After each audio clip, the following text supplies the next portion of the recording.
As we begin this week and we think about the ways of the Lord, the ways of the righteous, the ways of the wicked, how are you praying this week? Here would be 3 prayers that I want to give you as the outset of the week, all from the Psalms, all in fact from Psalm 119 about the ways of God. Number 1, I will meditate on your precepts and fix my eyes on your ways. Psalm 119, verse 15. Where's your attention? Where's your mindset? Fix my eyes on your ways. That's number 1. Number 2, put false ways far from me and graciously teach me your law. Psalm 119, 29. Put false ways far away from me. I don't want anything to do with those. And the third is related to it. Psalm 119, verse 37.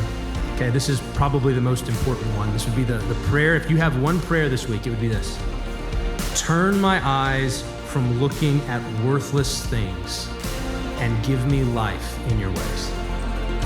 You can direct your attention to a lot of things. Some of the things you could direct your attention to are worthless. They're futile, they're vain, they're empty. They don't produce life.